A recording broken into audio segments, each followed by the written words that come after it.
Welcome. And good morning, good afternoon, and good evening, wherever you're joining us in the world today. My name's Liz, and I have the extreme honor and privilege of hosting Isabelle's talk show tonight. It's a double honor because not only is it the regular Monday edition of Isabelle's talk show, but today is a very special day because it's Isabelle's birthday. So I hope you'll all join me in wishing her a very happy birthday. Thank you. You're very welcome. So yes, we've turned things on their head again. Isabelle loves to do this, invite guest hosts, and so it's my turn this evening. So let me tell you a bit about Isabelle for those of you who don't know her. She is French and she has been living in Quito in Ecuador since 2009. And before that, she was living in the UK. She'd been living in the UK for 14 years, and she did a tour in South America backpacking on her own and fell in love with Ecuador, and now it's her true home. She studied trade business and worked in different industries, but the last company that she worked for in England had a philosophy that really impacted her. All the key jobs were managed by women, and it did inspire her, and she decided to become a women's empowerment coach, and she is today. And she created the company Phoenix Coaching and Training, and she usually hosts her weekly talk show where she invites international experts and coaches around personal development topics. Isabelle uses her caring and intuitive listening skills to help women shed light on their blocks, their fears, their negative patterns. And she does this by accompanying them on a magical journey of discovery and introspection so that they can reclaim their true selves and rise to conquer the world. And I can't think of a more able and greater person to accompany someone on that particular journey in their life. So Isabelle, thank you again for allowing me the honor to be the host this evening. And tonight your topic is going to be talking about, and I've forgotten for the minute, can you believe it? People pleasing. That's it, I remember, people pleasing. In all the excitement about your birthday, I forgot what the topic was. You're going to talk to us about people pleasing. Exactly. Thank you very much, Liz, for your best wishes, and yes, another year and a fantastic year ahead. So thank you very much for the introduction as well. And yes, I'm going to talk about people pleasing. So you're going to ask me why do I want to speak about people pleasing? Well, I've realized with my clients that they stop fulfilling their dreams because they please people, right? Mm-hmm. Yeah. So we're going to start with a quote. I know that Ed Sheeran copied it as well, but it comes from somebody else, an editor and journalist called Herbert Bayard Swope, who said, I cannot give you the formula for success, but I can give you the formula for failure, which is try to please everybody. Yeah. What do you think, Liz, about this quote? For me, it really resonates because, the times in my life when I've not seen the success I wanted to see was because I was putting everyone else first and not my dreams, not what I wanted. But when you turn that on its head and you put what you want first, then you get your success, but you can also have the time and the energy to be there for other people. So you still get to be there for others, but you still also experience your own personal success. But more importantly, what does it mean for you? Well, that's the thing. How can I describe people pleasing? Well, for me, it's, as you said, making others happy and forgetting my needs, right? And when I mean others, it's family, colleagues, friends, your environment. You know, when somebody comes around and says to you, can you do that for me? And you know, you don't want to do it, but you just say yes, right? So it's, you know, and not being able to say no when you really feel no, okay? And it's a way as well, I would say, to betray yourself. That's what I would say about people pleasing. And I'm going to share with you a picture because I really like it. And you know that I deal with women, and I'm just going to put it as a main screen if I can. Right, that's it. I hope you can see it. Yes, right? Yeah, lovely. So look at this lady. She's just like, what will they be thinking if I do that? Or if I say no? Should I do it or not? Is it okay to say no? Or what about my image? If I say no, what will people think? And my image be just like, oh, she's saying no, so she's not helpful. Yeah.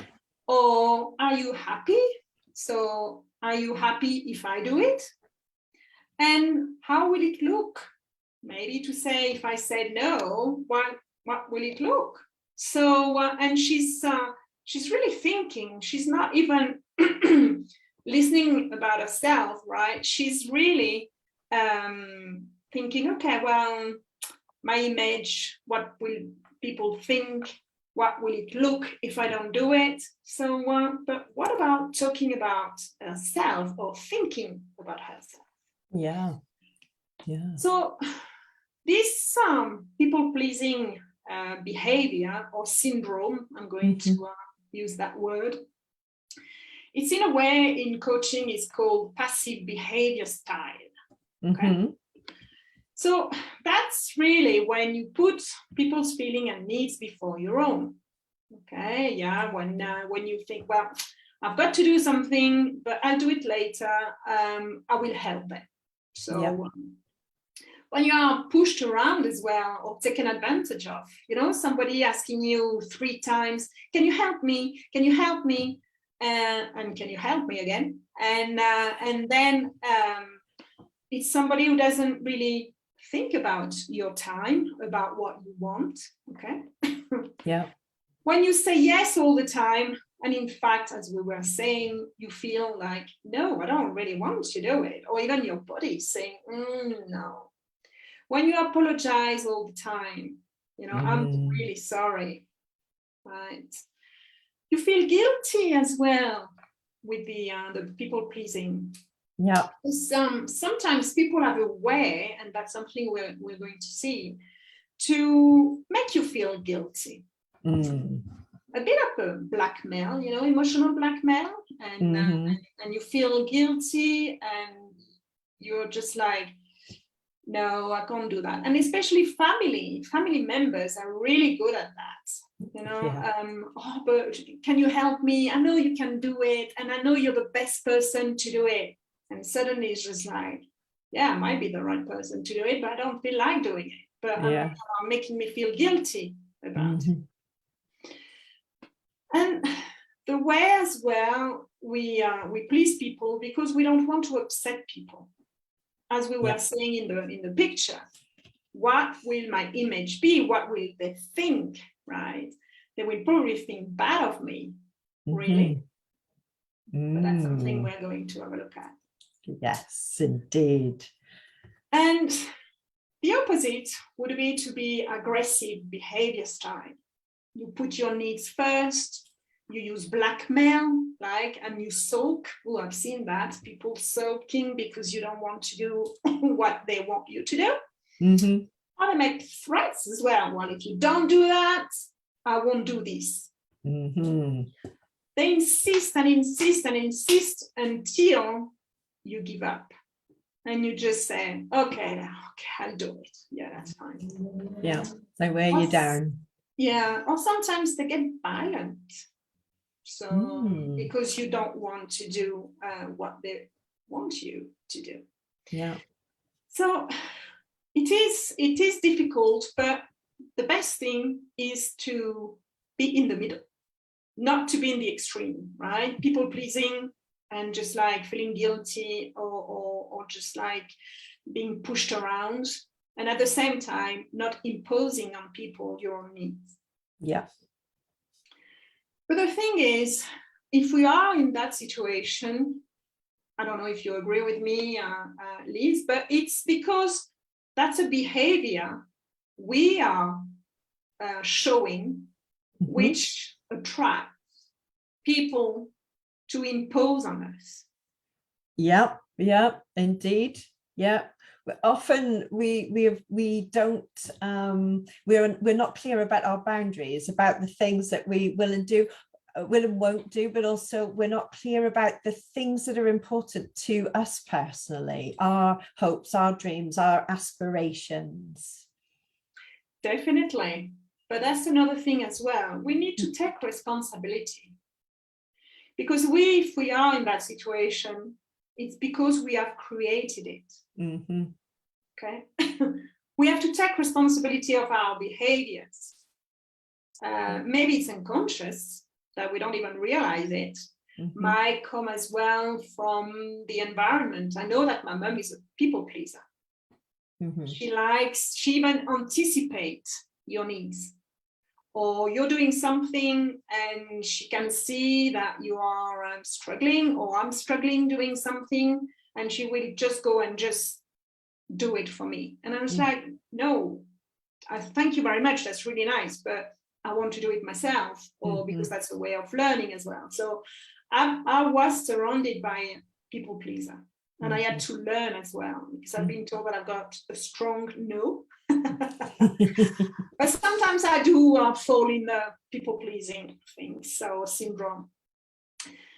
So the biggest problem I see, and especially with my client who are people pleasers, is that they compromise their integrity. Because they're not acting according to their feelings or their thoughts. Yep. But they do it for others. Okay. Yep.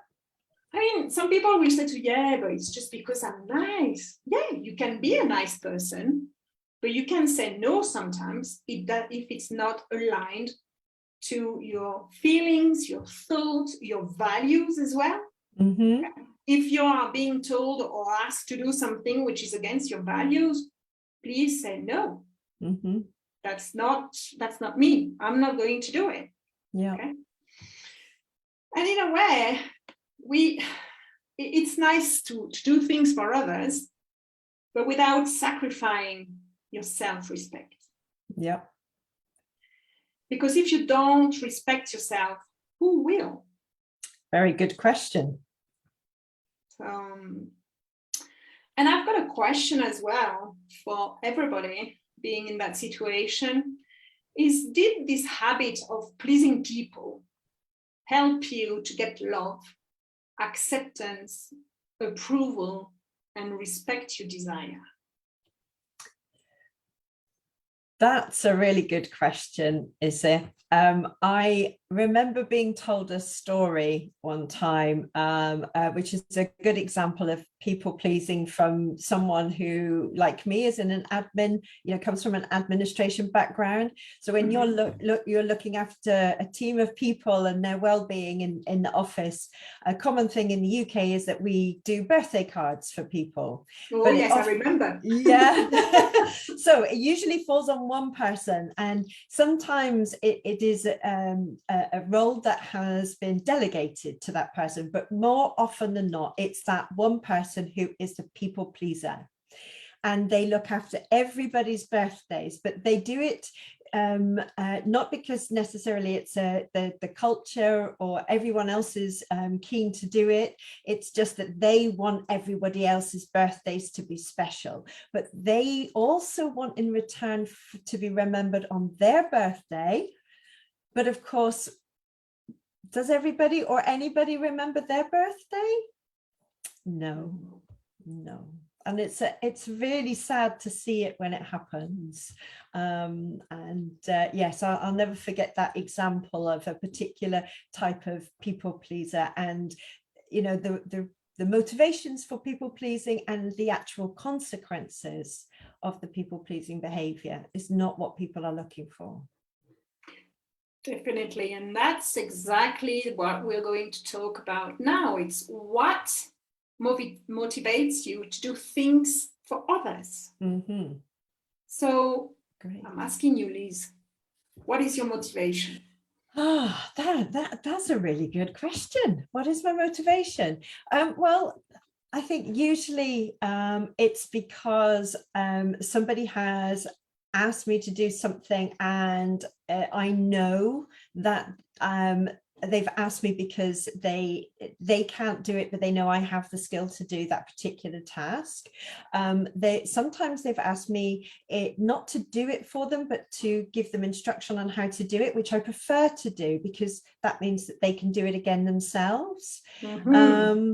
So it depends what help they're asking for. If it's constantly, can you do, can you do, can you do, then I might approach it a bit differently and say, well, I can show you how to do it, and then you can do it for yourself in the future. Yeah.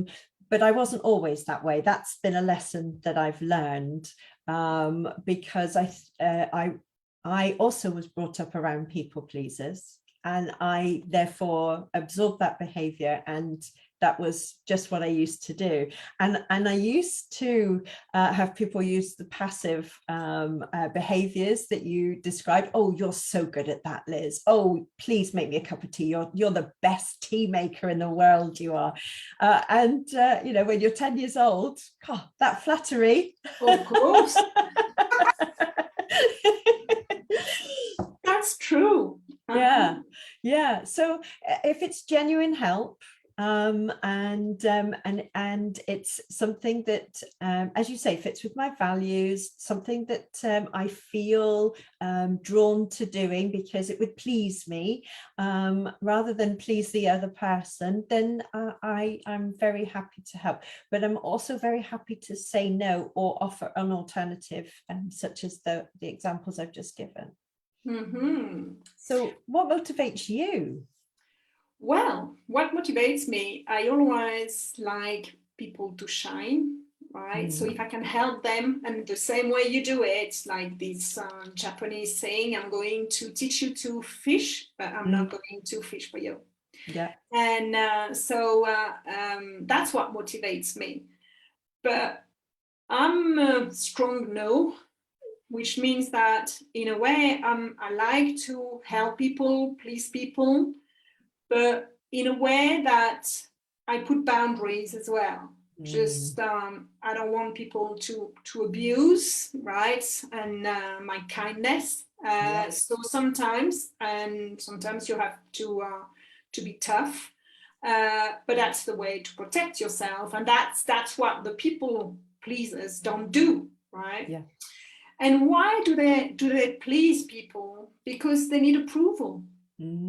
Right, they need approval because maybe, and usually it's the case, they didn't receive enough love or attention as a child.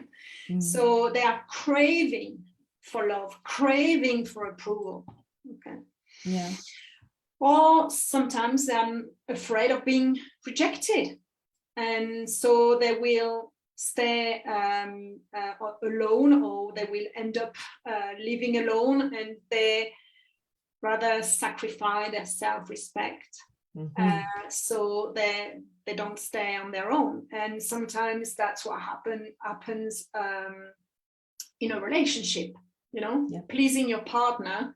So it's going to be a way, sometimes it's unconscious, you know, I'm just like, oh, I'm pleasing him, I'm doing things for him or for her, so they'll stay with me. Yeah. It's true. I don't think so. No. Right. In the long run, it's not going to happen, right? No. Or they look for reciprocity, to secure compliments, to have friendship away again. It's not being afraid of being alone. So having that reciprocity where it's just like, if I do that for them, they will do it for me. But that, once again, is that true? And look at the example you gave us about birthday cards, right? So not real. Nope, not going to happen. And sometimes it's because of duty. And sometimes with our family members, it's just like, well, my dad asked me to do that. I don't really want to do it, but okay, I will do it. Or even because your boss asks you to stay over to do something, and that night you had something planned, but you don't say no. And or maybe ask him, is that really urgent? Okay, can I ask if I can do it tomorrow if it's not that urgent, But that's something we're going to have a look at, how to answer as well when we are asked and we don't want to do the task we've been asked to do. Or there is as well this thing, as we saw in the pictures, is people, what will they say if I say no? What will they say about me? Yeah. It's true, it's important to be liked, but at what cost? Absolutely. At what cost? And what will happen if you carry on people pleasing? It will generate frustration, because actually you're going to do something you don't want to do. Happiness, obviously, you're not going to be happy to stay over if you've got something planned and you then say no to your boss. Resentment, yes, he does it every time. Every time I have got something planned, he asks me to stay. Yeah. He's not psychic. He doesn't know you've got something planned. So why can't you say, well, can I do that tomorrow? Is that very urgent? Stress. Obviously, you get stressed because it's just like taking on and on and on. Codependency, because you don't want to be rejected. So you become dependent and you actually function according to the other person or other people.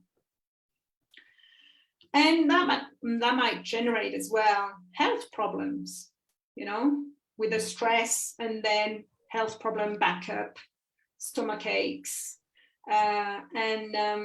and we have to recognize all those different feelings we get when or emotions when we are asked to do something and we don't want to. Yeah. And that's something I've learned, to listen to my body. And if I really feel that it's not for me, my body is really good, I get like a pain in my stomach, and I know that's a sign. Yeah. Is that the same for you, Liz? Yes. Stomach pains, and sometimes almost feel like restrictive breathing. Pain as a restriction in my chest. The chest. Yeah, indeed. Yeah. Okay. So that's something as well to take into consideration. Is just like, okay, if my body is reacting in a negative way, I would say, or if I feel very uncomfortable, that's not for me. So stop and analyze, and you don't have to answer straight away. So that's something we're going to have a look at later. I was going to say that's a really important one. That is the permission to give yourself time. Yeah, exactly. I'm glad you're going to talk about that. I'm looking forward to that. Yes, I am, because that's something I had to learn as well. Myself, so we'll have a look. But I've got an exercise for our audience and for you. That's something we can have a look at now. Is we are people pleasers, but usually it's with 1, 2, 3 people, right? Really main ones. So I will ask our audience, and I will ask you as well, Liz, if you want to do the exercise, to get a piece of paper. Yep. And then choose someone in your life you really please and all the time. Could be like your boss, could be a friend, could be a family member, could be anybody you feel like every time you can't say no to that person, even if you feel like saying no. And I will ask you to make a list of all the reasons why it's so important to you that this person likes you.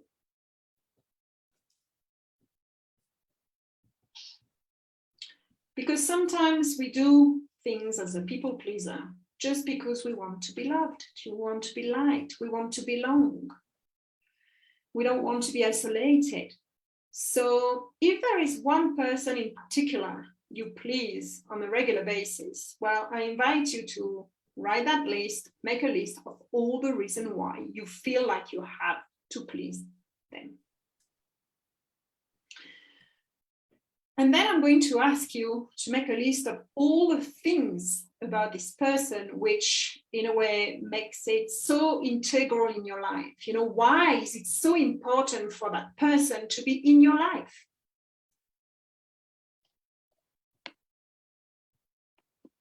Okay. And the third part of this exercise is to identify the reason why you are willing to do anything to impress them. So is it because you don't want to end up alone? Because you feel guilty if you say no to that person? Or because they blackmail you and it's easier to just say, oh, okay, I'll do it? Or other reasons?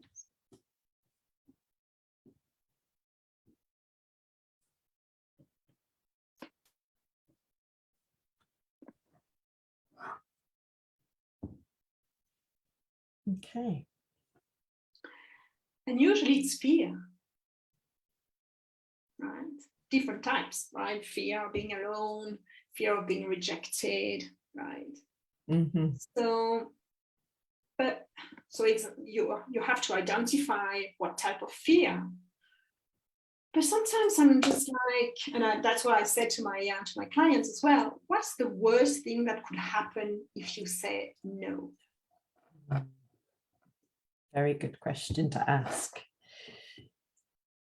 Because sometimes we are our worst enemies. Because we have, okay, I'm going to say no, he's going to say this, and he's going to say that. So we've got scenario A, B, C, D. And when we say no, the person will probably say something we haven't even thought about. So what's the worst thing that can happen? Indeed. And another question I want yourself, or I want you to ask yourself is it possible to please everyone?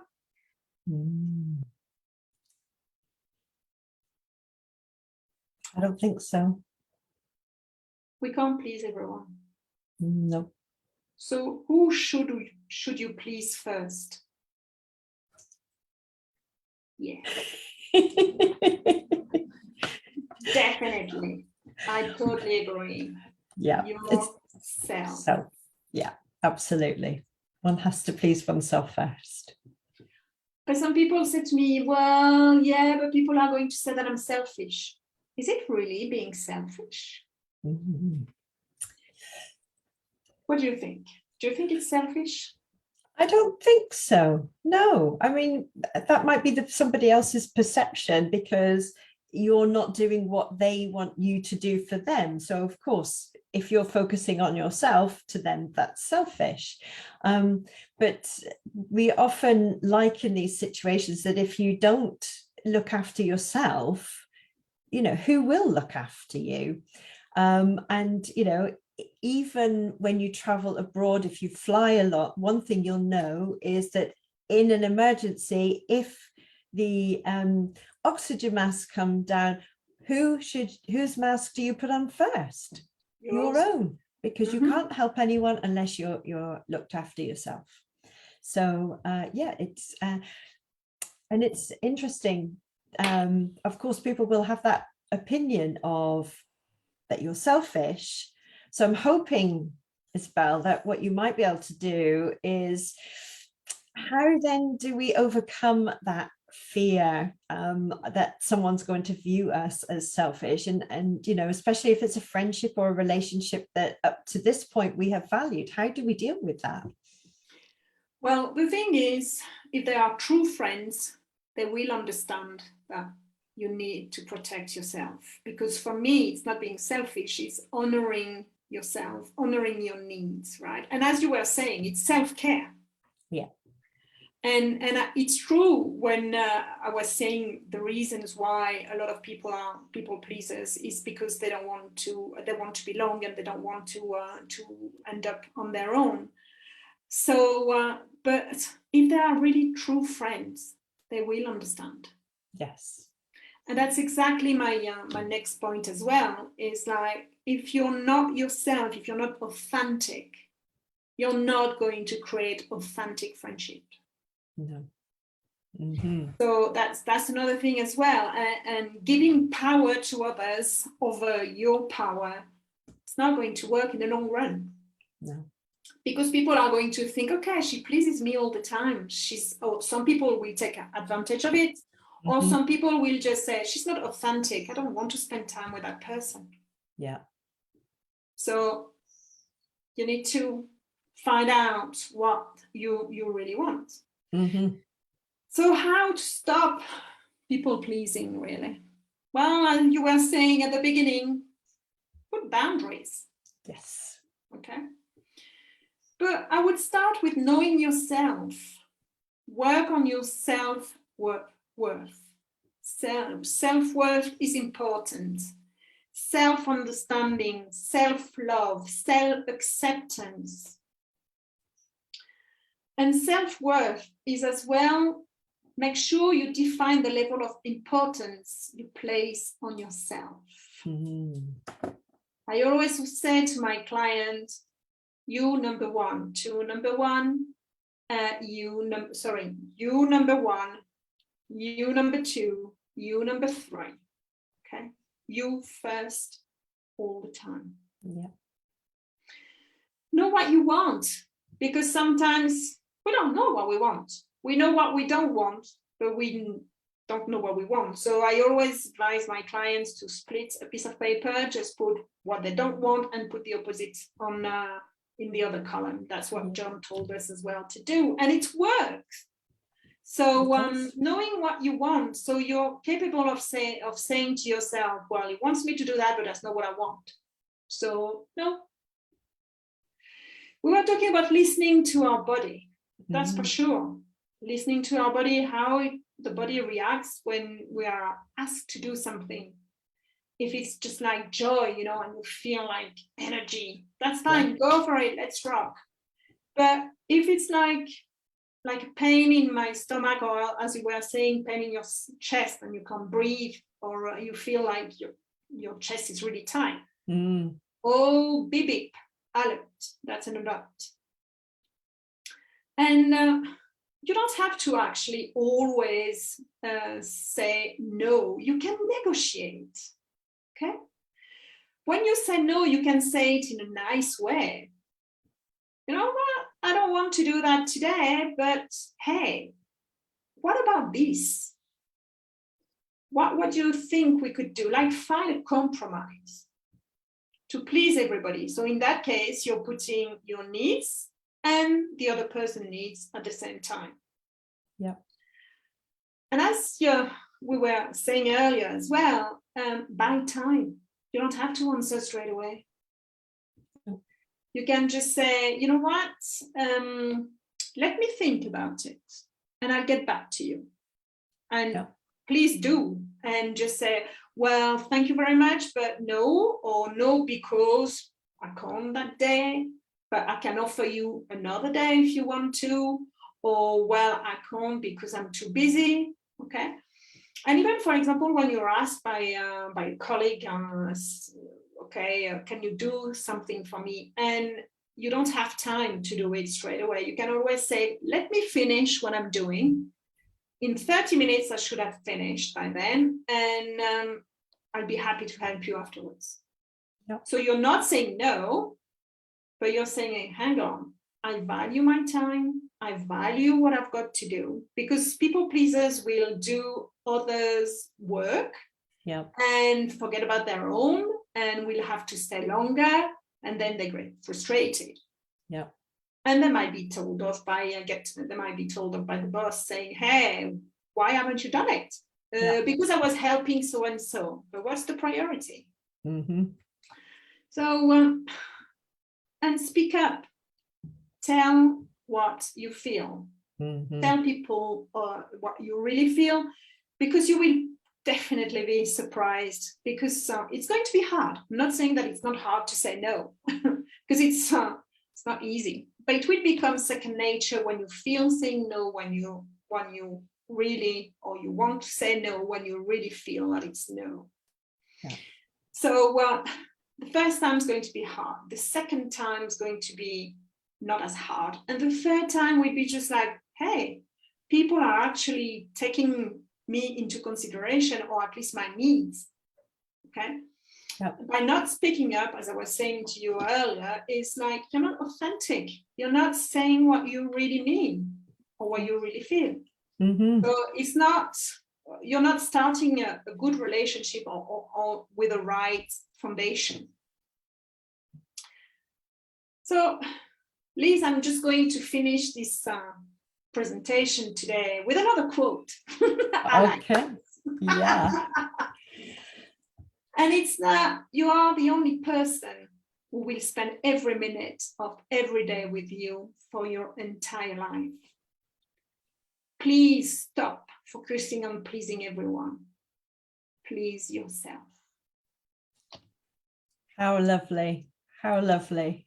And I really loved all of that information that you were able to give our watchers about, you know, people pleasing means that you're probably not being authentic in your relationships. You are not respecting yourself and your own self-worth. So to be authentic, to listen to your body, to know what's important to you, and to put your priorities first, will mean that the people that you have around you respect you for who you are, for what's important to you. You don't have to say no and that be the end of it. You can negotiate. You can let them know that there's something that's a priority for you, but you do care about their needs, and you can give them, say, some time and suggest alternatives to see whether that works for them, or maybe suggest an alternative person who might be better placed to support them, you know. And you can do that with your friends, you can do that in your romantic relationships, and you can do that in your work relationships too. There's kind of no place that you can't take all of this great advice to ensure that you are living your best life first and foremost, and still able to give support to those who might value and need your support too, and whom you're excited to support and want to support as well. I mean, we have to do that all the time as coaches. Quite often our clients are asking us, you know, to do things for them, but we're not there to do things for them. So as is your particular role as a coach, to empower, this is what we do. We give people their power so they can take their power back from all these people who've been sapping and sucking at their power, and they can stand tall and strong and comfortable with who they are, and that's a real blessing. Yeah, definitely. And I had a client as well who had that problem. I mean, I had a few, but that one was quite funny, because I said to her, okay, ready for a challenge? Because between session, I always give challenges to my clients, and I help them as well during the week to make sure that they get the support. Mm-hmm. And I just said, okay, now you're going to tell no to at least 10 people between now and the next session. And her eyes were just like that. 10, that's too many. And I'm just saying, no, that's 10. So during the week, I was just like, okay, how is it going? That's really hard. But, and when she came back, she said to me, well, I've managed to do it, but the first time was really, really hard. And it's true. I mean, and I said to her, listen, you've been doing that for 40 years. How do you expect it to just change in one day? It's like a habit. It's just analyzing why. Maybe there is a pattern. Maybe it's the same person, or maybe it's because you are in the same situation with different people, but the same situation. And every time you feel like you have to say yes, but you feel no. Yeah. So do it. No. And trust yourself that you're doing it for yourself, for your self-care, to honor yourself. And I know a lot of people don't do it because they're afraid of being left, on the side.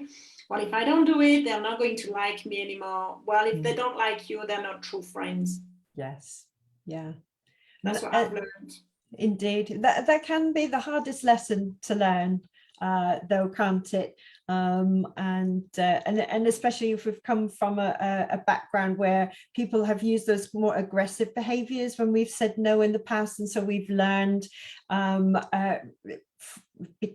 from those people that sometimes we won't be liked. And of course that's not very nice feeling when someone that we want to like us says that they don't, or they won't if we don't do this one thing. But yes, that does often lead down a dark and very often miserable path.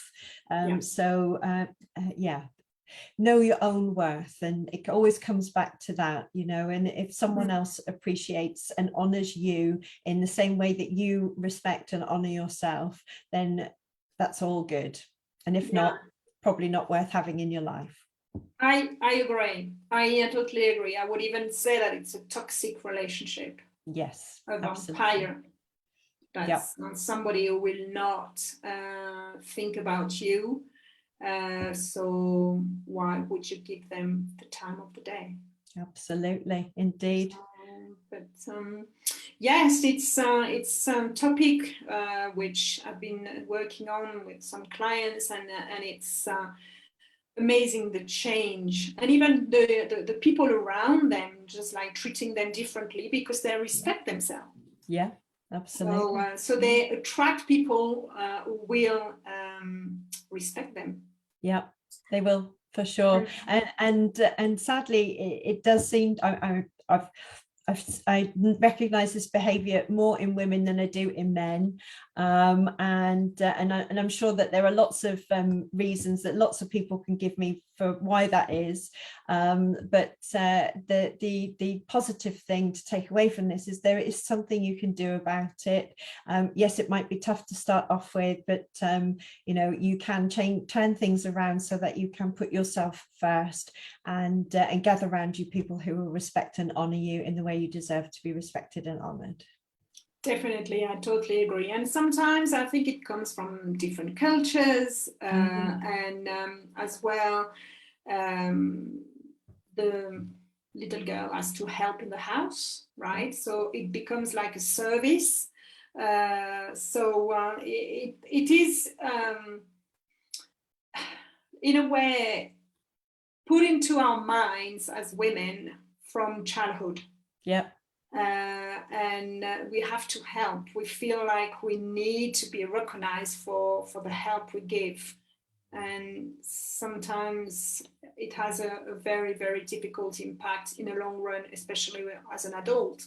Yeah. Because it will change the dynamic of a relationship, whatever, romantic or not,